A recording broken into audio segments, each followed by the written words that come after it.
యేసుక్రీస్తు నామంలో మీ అందరికీ వందనాలు తెలియజేస్తూ ఉన్నాం. క్రీస్తునందు క్రైస్తవుడు ఆత్మీయంగా ఎదిగిన కొద్దీ దేవుణ్ణి ఎరిగి జీవించగలడు. ఆత్మీయ ఎరుగుదలే దేవుణ్ణి ఎరగటం. ఆత్మీయంగా ఎదగని వారు దేవుణ్ణి ఎరగలేరు.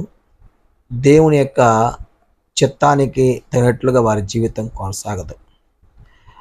అందువలన క్రైస్తవుడు క్రీస్తునందు ఉన్నటువంటి జీవితంలో మంచి పునాది వేసుకోవడానికి మంచి ఉద్దేశాలతో జీవితాన్ని కొనసాగించాలి.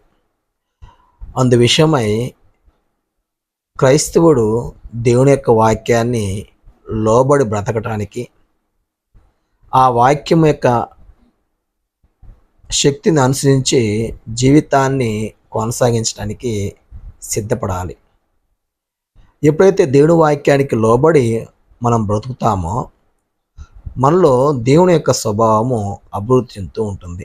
ఎవరైతే దేవుని యొక్క స్వభావాన్ని కలిగి జీవించడానికి ఇష్టపడతారో వారు క్రీస్తు మనసు గలవారు.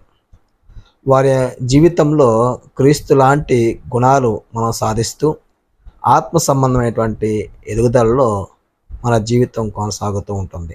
ఎవరైతే ఆత్మీయంగా ఎదుగుతూ ఉంటారో వారు మాత్రమే దేవుణ్ణి ఎరగగలరు. దేవుని యొక్క చిత్తాన్ని అనుసరించి బ్రతకడానికి మంచి పునాది వేసుకొని జీవించేటువంటి అవకాశం ఉంటుంది. లోకంలో ఉన్నటువంటి మనుషులు దేవుణ్ణి ఎరగలేదు. అంత మాత్రమే కాదు, వారు దేవునికి వేరేటువంటి క్రియలు చేస్తూ ఉన్నారు. దేవుడు ఏది అసహ్యపడతాడో, దేవుడు ఏదైతే దుఃఖపడతాడో అలాంటి క్రియా జీవితాన్ని లోకస్తులు కలిగి ఉన్నారు. క్రైస్తవుడు లోకంతో సహవాసం చేయకూడదు.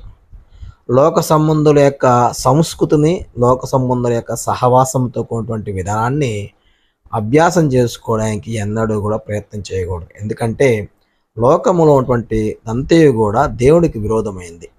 దేవుని యొక్క చిత్తానికి వారి యొక్క ఆలోచనలు సరితూగవు. వారు దేవునికి వేరేటువంటి జీవితాన్ని కొనసాగిస్తూ దేవుని యొక్క మనసును గాయపరిచేటువంటి వ్యక్తులే ఉన్నారు. అందువల్లే వారు దేవుని యొక్క ఉగ్రత కింద జీవించేటువంటి ప్రజలు. క్రైస్తవుడు దేవుని యొక్క కృపను బట్టి క్రీస్తులో ఆత్మ సంబంధమైనటువంటి జీవితాన్ని జీవించడానికి దేవుడిచ్చేటువంటి ఈ ఆయుష్కాలాన్ని సరిగా ఉపయోగించుకోగలిగితే, ఈ ఆయుష్కాలాన్ని సరైనటువంటి రీతిగా తన యొక్క అడుగులు వేయగలిగితే, తన యొక్క భవిష్యత్తు దేవుని యొక్క మహిమను చూసేట్టుగా, దేవుడు వాగ్దానం చేసినటువంటి నిత్యజీవం పొందేట్లుగా మనకు అనుగ్రహింపబడుతుంది.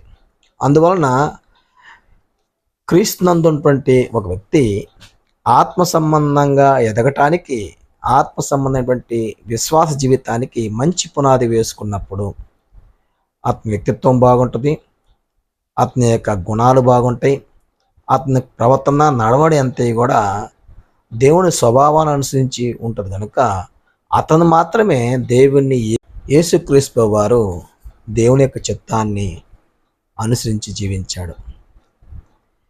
యేసును ఎరిగినవాడు తండ్రి అయినటువంటి దేవుణ్ణి కూడా ఎరిగి జీవించగలడు.